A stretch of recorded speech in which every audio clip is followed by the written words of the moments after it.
한국 남자, 라오스 여자, 그리고 니체. 안녕하십니까? 라오깨알입니다. 지난 시간에는 니체가 말하는 고독에 대하여 이야기했습니다. 고독은 없애야 할 대상이 아니라 스스로를 발견하기 위한 과정이며 자신의 삶을 책임지는 사람에게 주어지는 숙명과도 같은 것이라고 말씀드렸습니다. 오늘은 두 번째 챕터입니다. 잘못된 식습관은 결국 삶 전체를 타락시킨다. 제목만 보면 음식 이야기 같지만 사실 니체는 음식을 통해 인간의 욕망 전체를 이야기하고 있습니다. 저는 솔직히 음식 앞에서 그리 자유로운 사람이 아닙니다. 세상에 맛있는 음식이 왜 이렇게 많은지 모르겠습니다. 식도락까지는 아니지만 대부분의 음식을 좋아합니다. 배가 부른데도 맛있어 보이면 또 먹고 싶고 건강에 좋은 음식보다 자극적인 음식에 손이 가기도 합니다. 커피만 봐도 그렇습니다. 몸에는 아메리카노가 좋다고 하지만 달콤한 믹스 커피가 더 맛있게 느껴질 때가 많습니다. 생수보다 콜라가 더 당기고 담백한 음식보다 맵고 짠 음식이 더 기억에 남습니다. 인간은 원래 그런 존재인지도 모르겠습니다. 문제는 맛있는 음식을 먹는 것이 아닙니다. 문제는 욕망을 통제하지 못하는 것입니다. 니체는 음식을 이야기하면서 단순히 건강을 말하지 않습니다. 그는 음식 앞에서 보이는 태도가 삶 전체를 보여준다고 말합니다. 절제하며 먹는 사람은 삶에서도 절제를 알고 탐식에 빠진 사람은 삶 전체에서도 균형을 잃게 된다는 것입니다. 처음에는 별것 아닌 것처럼 보입니다. 오늘 한 번 더 먹는다고 큰 일이 날까요? 오늘 한 번쯤 참지 못했다고 인생이 무너질까요? 물론 아닙니다. 하지만 니체는 인간을 무너뜨리는 것은 단 한 번의 행동이 아니라 반복되는 습관이라고 말합니다. 과식도 마찬가지입니다. 처음에는 단순히 체중이 늘어나는 것처럼 보입니다. 그러나 시간이 지나면 건강이 나빠집니다. 건강이 나빠지면 활동량이 줄어듭니다. 활동량이 줄어들면 의욕도 줄어듭니다.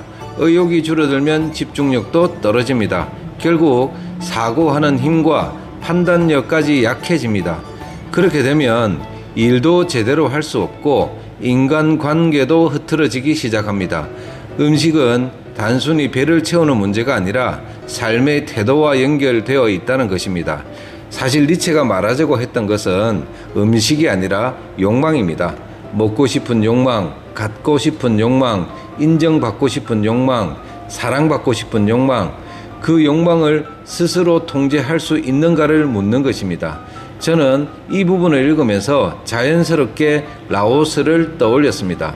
라오스를 찾는 한국 남자들의 다양한 목적이 있습니다. 사업을 하러 오시는 분도 있고 봉사를 하러 오시는 분도 있고 은퇴 후 새로운 삶을 찾기 위해 오시는 분도 있습니다. 하지만 그중 적지 않은 분들이 인간의 가장 원초적인 욕망을 해결하기 위해 찾아옵니다. 외로움, 사랑, 관심, 위로, 그리고 자극, 이런 것들 말입니다. 물론 그것이 잘못되었다는 이야기는 아닙니다. 인간이라면 누구나 욕망을 가지고 있습니다. 누군가를 좋아할 수도 있고 즐거움을 찾을 수도 있고 연애를 할 수도 있습니다. 문제는 언제나 정도입니다. 니체가 말하는 핵심도 바로 이것입니다. 욕망 자체가 문제가 아니라 욕망에 끌려다니는 것이 문제라는 것입니다. 실제로 라오스에 짧게 머무르는 사람일수록 더욱 강한 자극을 찾아다니는 경우를 종종 봅니다. 아침부터 밤까지 쉴 틈 없이 움직입니다. 오늘은 이 클럽, 내일은 저 클럽, 오늘은 이 총라오, 내일은 저 총라오. 새로운 자극을 찾아 끊임없이 이동합니다. 그런데 이상한 것은 그렇게 많은 자극을 경험해도 만족은 오래 가지 않는다는 것입니다. 오히려 더 강한 자극을 원하게 됩니다. 마치 단 음식을 계속 먹을수록 더 단 음식을 찾게 되는 것처럼 말입니다. 어떤 사람에게는 여행이 목적이 아니라 자극이 목적이 됩니다. 어떤 사람에게는 삶이 목적이 아니라 쾌락이 목적이 됩니다. 그리고 어떤 사람에게는 인생의 최종 목표가 젊은 여성을 곁에 두는 것이 되어버리기도 합니다. 니체는 바로 이 지점을 경계합니다. 욕망의 주인이 되지 못하면 결국 욕망의 노예가 된다는 것입니다. 음식도 마찬가지입니다. 먹기는 먹되 적당히, 즐기기는 즐기되 적당히, 사랑도 적당히, 유흥도 적당히, 자극도 적당히. 인생에서 가장 어려운 것이 바로 이 적당함인지도 모르겠습니다. 니체는 음식에 대해 또 하나의 이야기를 합니다. 음식을 과시의 수단으로 사용하지 말라는 것입니다.